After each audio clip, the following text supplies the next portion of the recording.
যেদিন থেকে জানলাম যে আমার রিজিকের উপর অন্য কেউ ভাগ বসাতে পারবে না এবং আমি কারো রিজিকের উপর কোনোদিনও কখনো ভাগ বসাতে পারবো না, সেদিন থেকে অন্য কারো উন্নতি, সম্পদ দেখে কখনোই হিংসা, বিদ্বেষ কিংবা আফসোস তো হয়ই না। বরং নিজে যতটুকু আছি, যা নিয়ে আছি, সবসময় মনে হয় আলহামদুলিল্লাহ।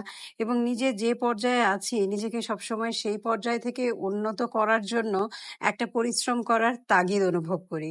মনে হয় যে আমি এখন যে পর্যায়ে আছি তা থেকে যদি নিজেকে আরো উন্নত দেখতে চাই, আমাকে নিজেকে উত্তরোত্তর আরো পরিশ্রম করে নিজের সেই অবস্থা থেকে উন্নত করতে হবে। অন্য কে কেমন আছে সেদিকে তাকিয়ে থাকলে নিজের অবস্থার উন্নতি হবে না। আর অন্যে কেন ভালো আছে তাই নিয়ে আল্লাহকে দোষারোপ করলে যে আল্লাহ কেন অমুক ভালো আছে, আমি কেন ভালো নেই, অমুক আমার চাইতে ভালো আছে আর আমি কেন এই অবস্থায় আছি, এগুলো বললে নিজের জন্য কোনো লাভ হবে না। বরং নিজের মনের মধ্যে সারা জীবন দুমড়ে মরে পড়ছে, নিজের মনকে ছোট করে রাখা ছাড়া আর কিছুই হবে না। তো যাই হোক, আজকে আমি সেমাই দিয়ে ফ্রুট কাস্টার্ড বানাবো, আর এই জন্য ফ্রুট কাস্টার্ডের যে দুধের মিশ্রণটা সেটার মধ্যে একটু সেমাই দিয়ে নিয়েছি। একদম সেম উপায়ে জাস্ট সেমাইটাকে ভেজে নিয়ে তারপর তার মধ্যে দুধের মিশ্রণটা দিয়েছিলাম, সেই দুধের মিশ্রণের মধ্যেই আমি কাস্টার্ডটা মিক্স করে নিয়েছি। তো এটাকে এখন আমি ঠান্ডা করে নিলাম, ঠান্ডা করে নিয়ে তারপর আমি চলে আসছি আরেকটা ডেজার্ট বানানোর জন্য। এই ডেজার্টটা বানাতে গিয়ে আমার একটা ভুল হয়ে গিয়েছে। কোথায় ভুল হয়েছে আমি ঠিক বুঝতে পারলাম না, কারণ এই ডেজার্টটা আমি একদম প্রথমবার বানাচ্ছি। আমার ছেলে অনেক আবদার করেছিল সাবুর এই ডেজার্টটা বানিয়ে দেওয়ার জন্য। সাবু নাকি সাগু, সাগুদানা বা সাবুদানা, যাই হোক, সাবুদানা এই ডেজার্টটা বানানোর জন্য আমার ছেলে অনেকদিন ধরে আবদার করছিল। ফ্রিজে অনেকদিন ধরে আমার 2টা সাবুদানার প্যাকেট পড়েছিল।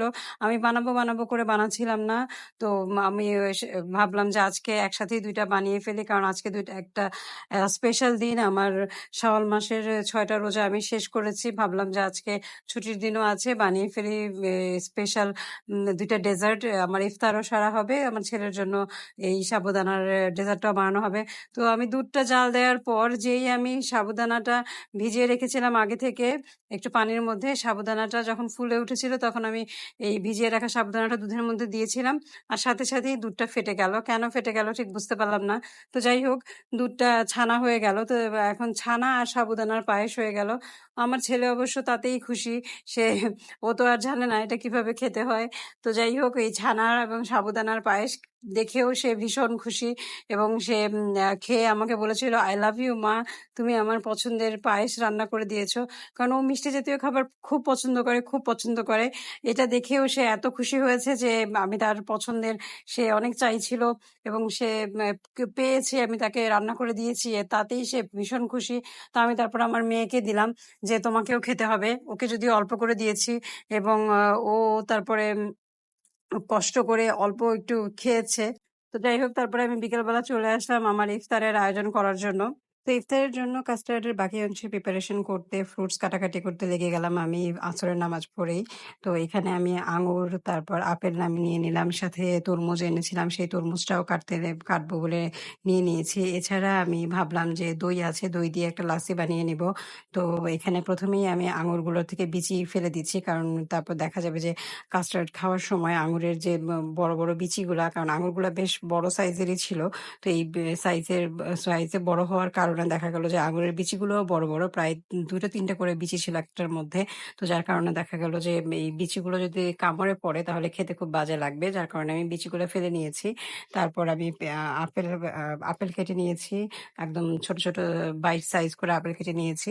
তো ভাবলাম তরমুজ আছে, তরমুজগুলো নষ্ট হয়ে যাবে, তো তরমুজটাও কেটে নিলাম আলাদা করে খাওয়ার জন্য। তরমুজটাকে আমি কাস্টার্ডে দেবো না, এটা এমনিতেই কেটে নিয়েছি। তরমুজ আমার ছেলে খুব পছন্দ করে, আমার মেয়ে খুব একটা পছন্দ করে না। ও খুবই চুজি, ও সবকিছু যে খুব পছন্দ করে সেরকম না।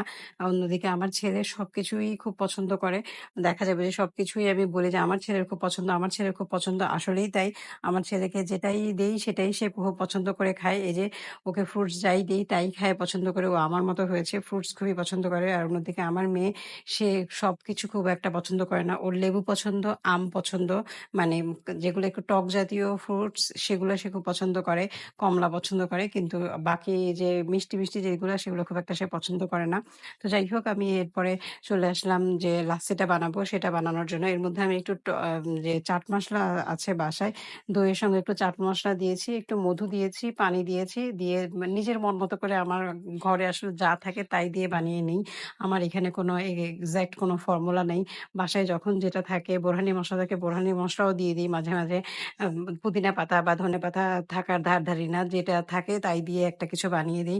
কারণ আমার কাছে টক দইয়ের যা কিছু থাকে তাই ভালো লাগে। টক দই আমার খুবই মানে ফেভারাইট একটা বিষয়। আমার ওইরকম কোনো ফর্মুলা হইতে হয় না। একটা কিছু হলেই হলো। তো আমার কাছে বাসায় কলা ছিল, কলাটাও দিয়ে দিলাম। তো কলা কিন্তু কাস্টার্ডে খুবই মজা লাগে খেতে।